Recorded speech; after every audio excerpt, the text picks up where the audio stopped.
Guys നമസ്കാരം. ഞാനിപ്പോൾ ഉള്ളത് ശങ്കർപ്പള്ളിയിലാണ് ഗൈസ്. ഞാനും ചന്തുവും കൂടെ ഒരു മട്ടൺ ഷോപ്പിലാണ് ഇപ്പോൾ ഉള്ളത്. ഹൈദരാബാദിൽ വന്നതിന് ശേഷം ഇവിടുത്തെ ആൾക്കാരുടെ ഫേവറേറ്റ് ഫുഡ് എന്താണെന്ന് ചോദിച്ചാൽ നമ്മൾ വിചാരിക്കും അത് ബിരിയാണിയാണെന്ന്. പക്ഷേ that is A wrong answer. One of the most favourite and popular food among people in Telangana is mutton. Which goat do you prefer?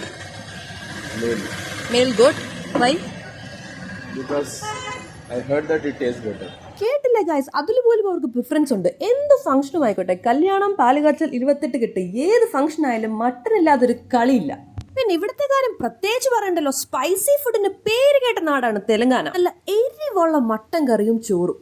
എരിവെന്ന് പറഞ്ഞാൽ കണ്ണിന്ന് വെള്ളം വരുന്ന എരിവാണ്. ചോറ് നമ്മുടെ ബഗാര റൈസ്, അതാണ് ഇവിടുത്തെ കോമ്പിനേഷൻ. ഇന്ന് നാട്ടിൽ നിന്ന് ലാൻഡ് ചെയ്ത സ്ഥിതിക്ക് എനിക്ക് വേണ്ടി സ്പെഷ്യൽ ആയിട്ട് മട്ടൻ കറി ഉണ്ടാക്കി തരാമെന്ന് പറഞ്ഞ് അത്തമ്മ നമ്മളെ പറഞ്ഞു വിട്ടതാണ് ഈ മട്ടൻ ഷോപ്പിലേക്ക്. അങ്ങനെ നമ്മൾ മട്ടൺ വാങ്ങിച്ചു കഴിഞ്ഞിട്ട് നേരെ ചിക്കൻ ഷോപ്പിലേക്ക് വിട്ടു. മട്ടനും ചിക്കനും ചോറും, അതാണ് അതിന്റെ ഒരു രീതി. അങ്ങനെ നമ്മൾ സാധനങ്ങളെല്ലാം വാങ്ങിച്ച് ശങ്കരപ്പള്ളിയിൽ ഒരു റൗണ്ട് അടിച്ചിട്ട് തിരിച്ചു പോയി. പിന്നില്ലേ, ഇന്ന് നമ്മൾ പുറത്തിറങ്ങിയത് നമ്മുടെ BMW-ലാണ്. ഏതൊക്കെ വണ്ടികളും വന്നാലും പോയാലും എന്ന് നമ്പർ 1 ഇത് തന്നെ. ഇതെല്ലാം കഴിഞ്ഞ് നമ്മൾ വീട്ടിലെത്തി അടുക്കള നോക്കിയപ്പോൾ അത്തമ്മ കാര്യമായിട്ട് റൊട്ടി ഉണ്ടാക്കുന്നു.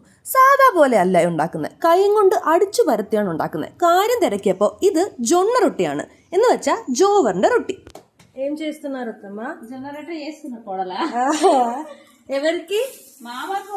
ജൊണ്ണ റൊട്ടി ഉണ്ടാക്കാൻ അത്ര എളുപ്പമല്ല ഗൈസ്. നല്ല സ്കിൽഡ് ആൾക്കാർക്ക് മാത്രമേ ഇത് ചെയ്യാൻ പറ്റുള്ളൂ. ഷുഗർ പേഷ്യൻസിന് ബെസ്റ്റ് ആണ്. അതുകൊണ്ട് സ്വന്തം ഭർത്താവിന് വേണ്ടി സ്പെഷ്യൽ ആയിട്ട് అత్తమ్మ ഉണ്ടാക്കുകയാണ് നമ്മുടെ ജൊണ്ണ റൊട്ടി.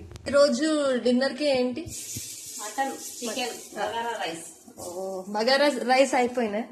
అయిపోయింది. అన్నము చేసినాము, మటన్, మళ్ళీ చికెన్ చేస్తా, జొన్న రొట్టెలు చేస్తా మామకు. സരെ.